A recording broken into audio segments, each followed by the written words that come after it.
جی السلام علیکم، میں رؤف کلاس اور آپ کے سامنے نیا ویڈیو لا کے ساتھ حاضر ہوں۔ بڑی دلچسپ سی کوئی سٹوریز ہیں کوئی جو آپ کے ساتھ شیئر کرنی ہے۔ ایک تو آپ نے سن لی ہو کہ مفتاح اسماعیل صاحب نے آج جو انہوں نے خبر دیا کہ چائنا نے کوئی تقریباً $2.5 بلین کے قریب جو ہے پاکستان کے اس میں اکاؤنٹس میں شفٹ کیے ہیں، جس سے کہا جا رہا ہے کہ شاید ہماری جو ایکسچینج ریٹ وغیرہ ہے ڈالر ہے اس کو اسٹیبل کرنے میں مدد ملے گی۔ پھر ایک دفعہ چائنا جو ہے نا وہ پاکستان کی مدد کو آیا اور پوری دنیا باقی میں سے ہم سے تنگ آ گیا، ہاتھ اٹھا لیے ہیں انہوں نے، مہربانی فرمائیں کہ اب آپ کو ہم پال کے نا تنگ آ گئے ہیں اور ہم ہیں کہ آپ کو پتہ ہے کہ کہیں پہ کوئی ہونے والا نہیں ہے، وہیں کے زمین وہ کہتے ہیں جمعت گل محمد والا حساب ہے ہمارا، ہر سال 2 سال بعد پھر ہم اپنا کشکول اٹھا کے ہم جا کے دنیا کے پاس جاتے۔ دنیا کے 3-4 ملک ہیں جن کے پاس ہم جاتے ہیں، وہی بیچارے جو ہیں ہمارا بوجھ اٹھاتے ہیں۔ کبھی سعودیز ہیں، کبھی قطریز ہیں، کبھی اب UAE ہے، کبھی چائنا ہے۔ مجھے تو 4 ملک نظر آتے ہیں جن سے کیش، پیٹرول، ڈیزل، ڈالر جو بھی ہے نا آپ کو چاہیے ہوتا ہے۔ اب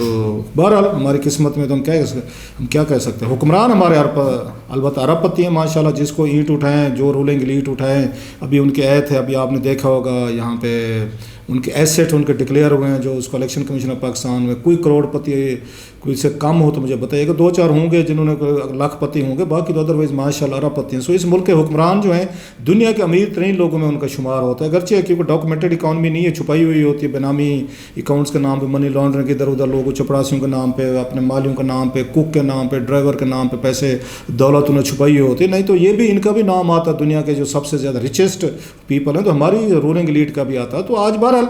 وہ ایک اپنی جگہ پہ ہے کہ اس پہ چل رہے۔ دوسری جو بڑی آج وہ خبر تھی جس پہ وہ کہہ رہے ہیں اچھی خاصی بزنس کمیونٹی جو ہے رولا ڈالے ہوئے کہ انہوں نے جو ٹیکس لگا دیا ہے بڑی بگ انڈسٹریز پہ لگا دیا ہے، اس پہ کہا جا رہا ہے بڑا ظلم ہو گیا، بڑی زیادتی ہو گئی۔ بالکل جناب، آپ کو رونے دھونے کی کوئی ضرورت نہیں ہے، کوئی ان پہ یہ جو ٹیکس جو ہے نا، ایک تو بہت ساری رعایتیں، بڑی بڑی رعایتیں وہ حکومتوں سے لے بھی چکے ہیں، 2000 ارب سے زیادہ کی ان کو سبسڈیز ہیں۔ کرونا کے دنوں میں عمران خان صاحب نے اچھے خاصے ان کو پیسے دیے تھے، بہت ساری وہ کنسیشن لے گئے۔ دنیا بھر میں ہم نے دیکھا انڈیا وغیرہ میں کہ بزنس مین جو ہیں وہ دیگر لوگوں کو کنٹریبیوٹ کر رہے تھے کہ ہم نے جتنا پروفٹ کمایا ہے ہم اس وقت آ کے لوگوں کو سپورٹ کریں، کچھ ان میں کنٹریبیوٹ کریں۔ انہوں نے کہا نہیں جی، وہ سپورٹ کو چھوڑیں، پہلے ہمیں دیں۔ وہ آ کے آپ بلینز آف روپیز وہ لے کر گئے تھے، کوئی چیریٹی کوئی چیزیں ہمیں نظر نہیں آئی تھی کرونا کے دنوں میں۔ انہوں نے کہیں مارے گئے، لوٹ گئے، برباد ہو گئے، ہمیں دیں، چلیں جی وہ بھی لے گئے۔ انہوں نے کچھ بھی نہیں کرنا، جو لوگ یہ پریشان ہو رہے ہیں ان کے لیے، انہوں نے بالکل نہیں پریشان ہونا چاہیے۔ انہوں نے سیدھا جو بھی ٹیکس لگے گا انہوں نے آپ پہ ہم پہ ٹرانسفر کرنا ہے۔ یہ کب یہ ہوا ہے کہ بزنس مین پہ، تاجروں پہ، انڈسٹریلسٹ پہ ٹیکس لگے اور وہ اپنی جیب سے پروفٹ کم کر کے کہیں گے ٹھیک ہے جی آج کے بعد ہم ٹیکس دیں گے، آگے ٹرانسفر نہیں کرے۔ بجلی، گیس، آپ کی پیٹرول، ڈیزل، یا کوئی بھی چیز ہو، یا آپ کی ایون فوڈ آئٹمز ہوں، میں ویسے بات کروں، پھل فروٹ، کون سا آئٹم ہے تھوڑی سی مہنگی نہیں ہوتی آپ کے بلوں میں اس کو وہ ٹرانسفر نہیں کرتے، شفٹ نہیں کرتے۔ ہر دکاندار کہتے ہیں جی کیا کریں، ٹیکس لگ گیا ہے، قیمتیں بڑھ گئی ہیں، لہٰذا وہ اس میں بل میں ایڈ کر دیتے ہیں۔ تو یہ بھی بل میں ایڈ کر دیں کہ رولا پتہ کس لیے ڈالا جاتا ہے، رولا ڈالا جاتا ہے تاکہ کل کو ان کی چیز مہنگی آپ کو ملے تو آپ پھر یہ پہلے سے ذہنی طور پر تیار ہوں کہ دیکھیں جی حکومت نے اتنے 100 روپے کا ٹیکس لگا دیا تو ہم نے دینا ہے، یہ سارا آپ نے ہی دینا ہے، آپ کی جیبوں سے جائے گا۔ لہٰذا یہ جو ان کے لیے کوئی، ہاں میں نے جیسے کہ رولا ضرور ڈالیں گے تاکہ کل کو آپ پھر اچانک نہ کہیں یہ دیکھیں جی 5 روپے کی چیز تھی 15 روپے کی کیسے کہ وہ کہیں گے یہ ہم کیا کریں، یاد ہے آپ کو ہم نے تو رولا ڈالا تھا، ٹیکس جو ہے وہ بڑھ گیا ہے، تو ہم تو کہہ رہے تھے اب کیا کریں، حکومت کو دینا ہے۔ سو سارا ٹیکس، بجلی کے ریٹس بڑھ جائیں، گیس کے بڑھ جائیں، پیٹرول کے بڑھیں، ڈیزل کے بڑھیں، LPG کے، کسی چیز کے، وہ آپ نے ہی دینے ہیں۔ تو یہ جو ٹیکس لگا نہیں ان پہ نہیں لگا، یہ آپ پہ ہی لگا ہے، وہ اس کو ریز کر دیں گے اپنی جو پرائسز ہیں، قیمتیں۔ خیر مطمئن رہیں جناب۔ اب آتے ہیں جو خبر میں نے آپ کے ساتھ شیئر کرنی تھی، یہ تو ویسے میں نے تھوڑا سا انٹرو دے دیا، وہ یہ ہے کہ ان کی مفتاح اسماعیل صاحب جو ہیں، آپ کو پتہ ہے کہ ان پہ بہت ساری تنقید آ رہی ہے، بہت سارے ان کی اپنی پارٹی کے اندر لوگ جو ہیں وہ ان سے خوش نہیں ہیں۔ تو میرے پاس کچھ جو خبریں ہیں کہ لندن میں میاں نواز شریف صاحب جو ہیں وہ بھی مفتاح اسماعیل صاحب سے خوش نہیں ہیں۔ یہ بڑی آپ کو کریڈیبل میں انفارمیشن میں دے رہا ہوں، اور ساتھ میں اس کے ساتھ جو جڑی ہوئی خبر یہ ہے کہ اسحاق ڈار صاحب جو ہیں وہ پاکستان آنا چاہتے ہیں لیکن انہیں نہیں آنے دیا جا رہا، اور یہ رکاوٹ جو ہے، مزے کی بات ہے، یہ رکاوٹ جو ہے نواز شریف صاحب کی طرف سے بھی نہیں ہے، شہباز شریف صاحب کی طرف سے نہیں ہے، اور جو میری خبر ہے وہ یہ ہے کہ اسٹیبلشمنٹ ابھی نہیں چاہتی، ان کی طرف سے ان کو ابھی کلیئرنس نہیں دی گئی، گرین سگنل نہیں دیا گیا کہ وہ پاکستان آئیں۔ اب یہ اسٹیبلشمنٹ نے کیوں روک دیا ہے، وہ کیوں نہیں چاہتے، بڑی انٹرسٹنگ اس کے ریزن ہے، میں اس پہ بھی بات کرتے ہیں۔ پہلے میں یہ بتاؤں کہ میاں نواز شریف صاحب جو ہے نا، وہ کیوں یہ مفتاح اسماعیل صاحب سے وہ خوش کیوں نہیں ہے، کیونکہ آپ کو ڈیفینیٹلی ان پہ بڑی تنقید آ رہی ہے۔ تیسرا مہینہ شروع ہو گیا ہے، ڈالر جیسے میں نے کہا کہاں چلا گیا، کل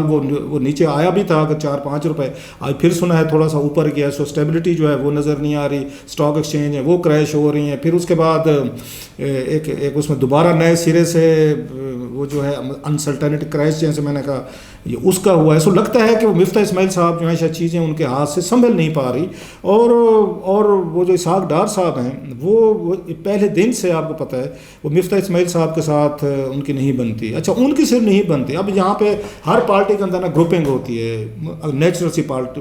ایک نیچرل سی بات ہے، ہر پارٹی میں، تو پی ٹی اے میں بھی ہے، اس کو پیپلز پارٹی میں بھی آپ کو نظر آئے گی، اس کے بعد نواز لیگ میں نظر آئے گی، اور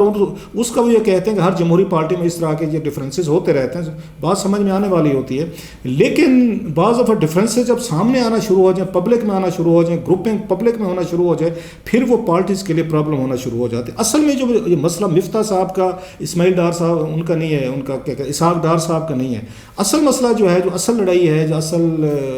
ایشو ہے، وہ شاہد خاقان عباسی صاحب اور اسحاق ڈار صاحب کے درمیان ہے۔ شاہد خاقان عباسی صاحب اور اسحاق ڈار صاحب کے درمیان نہیں بنتی تھی، ایون جب نواز شریف صاحب وزیر اعظم تھے تو شاہد خاقان عباسی صاحب اس وقت پیٹرولیم گیس وغیرہ کے منسٹر تھے، ان کی بہت ساری اسمبلی جو تھی ٹرمینل لگا رہے تھے، گیس کے ٹرمینل آپ کو یاد ہوگا، ایل پی جی کے وہ لگا تھے، ٹرمینل لگا رہے تھے، جن کو بہت سارے کوشچن بھی ہوئے، اسکینڈل بھی ہے، سٹوریز بھی ہیں، اس پہ ان کو اعتراضات تھے،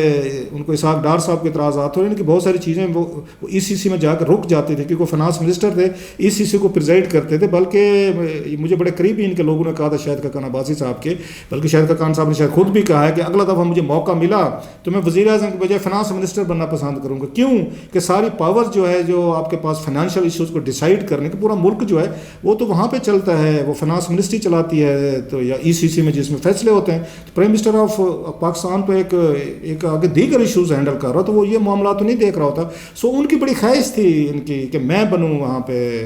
یہ فنانس منسٹر بنوں ای سی سی کا، لیکن پھر کچھ لوگوں نے انہیں سمجھایا ہوگا کہ بھائی جان آپ یہ دیکھ لیں ملک کے وزیر اعظم رہے، وزیر اعظم کے بعد آپ فنانس منسٹر بنیں گے تو کیسا رہے گا۔ سو انہوں نے پھر اس کے بعد مفتاح اسماعیل صاحب کو لے کر، مفتاح اسماعیل صاحب بیسیکلی ان کی چوائس ہیں، ان کی شاہد خاقان عباسی صاحب کی چوائس ہیں، یہ ان کے قریبی سمجھے جاتے ہیں، اور یہ ان کو آگے شاہد خاقان عباسی صاحب نے جو سپورٹ دی ہے، یہ ویسے بھی دینی تھی، وہ اس وجہ سے تھی کہ آپ ان کو مفتاح صاحب کو فنانس ان کو دیں، جو کہ اسحاق ڈار صاحب کی وشز کے خلاف تھی۔ اور ویسے شاہد خاقان عباسی صاحب جو اس بات کے خلاف تھے کہ ہمیں حکومت نہیں لینی چاہیے، وہ لندن بھی گئے تھے، انہوں نے میاں صاحب کو بھی یہی بات کی تھی کہ ہمیں اس وقت حکومت نہیں لینی چاہیے، عمران خان صاحب کو ہٹا کے ہمیں کوئی فائدہ نہیں ہونے والا، ہاں حکومت آپ نے لینی ہے آئیں، اور اس کے بعد 1-2 مہینے 15-20 دنوں میں حکومت کو وہ کریں، ڈسمس کریں، نئے الیکشن کریں۔ سو وہ اس کیمپ میں سے تھے، شاید یہ خاقان عباسی صاحب ہوں، جو نئے الیکشن چاہتے تھے، جو آ کے کنٹینویشن آف یہ گورنمنٹ نہیں چاہتے تھے، یہ بات صاف ہے، شہباز شریف صاحب اینڈ کمپنی کو پسند نہیں تھی، وہ چاہتے تھے نہیں کہ ہم اپنی حکومت جو ہے نا کنٹینیو کریں۔ سو جو ٹائم لیا انہوں نے 2 مہینے 2.5 مہینے میں ڈیسائیڈ کرنے میں کہ ہم نے نئے الیکشن کروانے ہیں یا ہم نے کنٹینیو کرنا ہے، پھر کیبنٹ نہیں بنی، مہینہ ایک تقریباً 15-20 دن ہم نے دیکھا وہ کیبنٹ نہیں بنی، پھر لندن چلے گئے، الیکشن کروائیں گے نہیں کرائیں گے، پھر زرداری صاحب کو آ کے پریس کانفرنس کرنی پڑ گئی، پھر جا کے تیسرے مہینے فیصلہ ہوا جی آئی ایم ایف سے بات کریں گے، نہیں جناب کہ حکومت بھی چلائیں گے، الیکشن اگلے سال ہوں گے۔ اتنی دیر میں میرا خیال اتنی اکنامک ایک انسرٹنٹی پھیلی جس کا فائدہ عمران خان صاحب نے ڈیفینیٹلی اٹھایا، انہیں اٹھانا بھی چاہیے تھا، وہ پولیٹیکل اپوننٹ ہیں، کہ اس کے بعد ان کے ہاتھ سے ڈالر بھی نکلا ہے، ان کے ہاتھ سے اسٹاک ایکسچینج بھی نکلی ہے، ان کے ہاتھ سے ایک آپ کو پولیٹیکلی طور پر جو تھوڑا سا ہنی مون آپ کو پیریڈ ملتا ہے وہ تو ملا ہی نہیں ہے، کیونکہ اس پہ ڈیسیژن نہیں کر پا رہے تھے، ان سے ہو نہیں پا رہے تھے۔ وہ جو وہاں کا کیمپ تھا، لندن کا کیمپ تھا، وہاں کے درمیان جو ٹگ آف وار شروع ہوئی ہے، اب لندن کے کیمپ میں اسحاق ڈار صاحب جیسے ہیں وہ ہر وقت وہ بیٹھے رہتے ہیں ان کے ساتھ، نواز شریف صاحب کے ساتھ، انہوں نے آپ کو یاد ہوگا انہوں نے 1-2 ٹویٹ بھی کیے تھے کہ جناب کہ پاکستان کو الیکشن کروا لینے چاہیے اکتوبر میں، وہ کنٹینویشن کے حق میں نہیں تھے، وہ تو چاہ رہے تھے کہ اس کو جلدی کروایا جائے۔ اب یہاں پہ یہ ڈٹ گئے، پھر یہ کیمپ جو ہے یہ شہباز شریف صاحب کا، مریم نواز صاحبہ بھی نہیں چاہتی تھی، ان کے اور بھی جو قریبی حلقہ ہے وہ چاہتے تھے جلدی الیکشن میں جائیں۔ انہوں نے یاد ہوگا مریم صاحب نے کہا بھی تھا کہ ہمیں یہ عمران خان صاحب کا یہ ٹوکرا اٹھانے کی کیا ضرورت، ان کے مسائل کا گورننس کا، ہم نئے الیکشن میں جائیں، ہماری وجہ سے یہ مسائل نہیں شروع ہوئے۔ بہرحال وہ فیصلہ ہو گیا۔ اب جو ڈار صاحب نے پھر یہ کہا کہ جب یہاں پہ حالات بگڑنے شروع ہوئے، ہر ایک نے کہنا شروع کر دیا کہ مفتاح صاحب سے بات نہیں بن رہی، پھر ڈار صاحب تیار ہوئے وہاں پہ کہ جناب کہ پھر مجھے جانے دیں، کہ اگر آپ نے کنٹینیو کرنا ہے 1.5 سال مزید، شہباز شریف صاحب نے رہنا ہے وزیر اعظم، تو پھر میں چلا جاتا ہوں، میں جاتا ہوں۔ تو اس پہ شہباز شریف صاحب جو ہے نا وہ راضی نہیں ہے. جو میری اطلاعات ہے شہباز شریف صاحب اور ڈار صاحب کے کبھی بھی تعلقات اچھے آئیڈیل نہیں رہے. اس کی وجہ یہ ہے کہ ڈار صاحب نے آپ کو یاد ہوگا انہوں نے پالٹن جب لیا تھا ان سے جنرل امجد سے 2000 میں تو اس کے بدلے میں انہوں نے ساری انفارمیشن دی تھی. ایک انہوں نے ایفیڈیوٹ دیا تھا کہ شریف فیملی نے کیسے منی لانڈرنگ کی ہے. اس میں شہباز شریف صاحب کو باقاعدہ ٹارگٹ کیا تھا ڈار صاحب نے. انہوں نے ان کے بارے میں بتایا تھا کہ ڈار صاحب نے کوئی عرب کی خاتون تھی کوئی اس کے مجھے پاسپورٹ کی کاپیاں دی تھی اور اس پہ ہم نے فیک کرنسی کا اگین جو ایک اس میں بینامی آپ اس میں کہہ سکتے ہم نے اکاؤنٹ کھلوائے ان کے ذریعے منی لانڈرنگ وغیرہ کی گئی تھی. تو شہباز شریف صاحب اس بات پہ ناراض ہیں آج تک کہ آپ کو اس خاتون کا ریفرنس اور پاسپورٹس کی اور آپ کی اطلاعات دینے کی کیا ضرورت تھی. لکھ کے دیا آپ نے نیب کو اور بھی بہت ساری چیزیں بتا رہے تھے. چلو ذاتی چیزیں تھیں آپ نے وہ تک بتا دی. کچھ بھی تھوڑا سا بھی آپ نے نہیں چھپایا کہ آپ کو مار تو نہیں رہے تھے کچھ نہیں ہو رہا تھا. سو ان سے حساب وہ ہرگز خوش نہیں شہباز شریف صاحب کہ انہوں نے ہماری ساری فیملی کا کچا چھٹا انہوں نے لے کے پالٹن لے کے یہ سائڈ پہ ہو گئے تھے اور گھر بیٹھ گئے تھے. سو ناراض ہیں ان سے. وہ بعد میں کیونکہ رشتہ داری ہو گئی تھی ڈار صاحب کی اور میاں نواز شریف صاحب کی بچوں کے رشتے ہو گئے تو اس وجہ سے وہ ٹالریٹ کرتے ہیں. لہٰذا ان کو ایکسیپٹ کرنا ایز فائنانس منسٹر کے طور پر یہ شہباز شریف صاحب کو بھی وہ کبھی اس حق میں نہیں تھے. لیکن ڈار صاحب جو ہیں جیسے میں نے کہا وہ آنا چاہتے تھے. اب ڈار صاحب کو یہ کمپلیکیشن جو ہو رہی ہیں وہ یہ ہو رہی ہے کہ ان پہ کیسز ہیں ضمانتیں ہیں وہ ٹھیک ہے سینیٹرز ہیں لیکن سمجھتے ہیں ہماری حکومت ہے ہم مینیج کر سکتے ہیں. باقی سب کو ضمانتیں مل گئی ہیں تو مجھے بھی مل سکتی ہے شاید ککنا بھائی صاحب کو مل گئی. اس کے بعد آپ نے دیکھا اگین وہ احسن اقبال صاحب ہیں خواجہ آصف صاحب ہیں سعد رفیق صاحب ہیں سارے ایون شہباز شریف صاحب اور حمزہ صاحب کو مل گئی وہ بھی اس وقت حکمران ہیں. تو ان کا خیال ہے مجھے بھی مل جائے گی مجھے بھی فیسیلیٹیٹ کریں. لیکن اب ان کو یہ میسج دیا جا رہا ہے وہ ڈار صاحب کو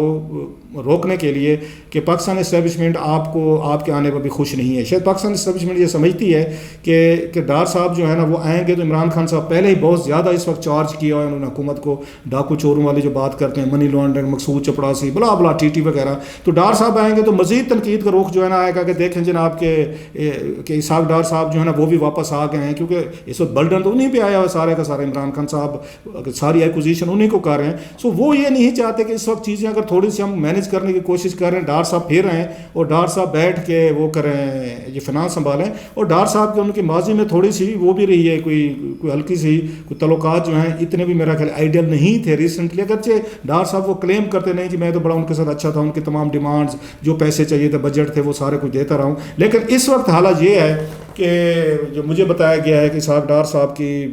آمد پہ اسٹیبلشمنٹ کو اعتراضات ہیں اور ڈیفینیٹلی میرا خیال ہے کہ اس شہباز شریف صاحب بھی نہیں چاہیں گے شاید خاقان عباسی صاحب بھی نہیں چاہیں گے مفتاح صاحب تو بالکل نہیں چاہیں گے کہ وہ واپس آئیں. تو یہ حالات ہیں. اور دوسری طرف جیسے میں نے کہا نواز شریف صاحب جو ہیں وہ مفتاح اسماعیل صاحب سے خوش نہیں ہیں. اب کیسے شہباز شریف صاحب اور یہ پورا 2-3 گروپس ہیں لندن گروپ پاکستان گروپ ریونٹ گروپ یہ کیسے بیٹھ کے یہ کوآرڈینیٹ کرتے ہیں حکومت کیسے چلتی ہے دیکھتے ہیں آنے والے دنوں میں. بارہ یہ 1-2 خبریں تھیں میں نے کہا آپ کے ساتھ شیئر کی جائیں.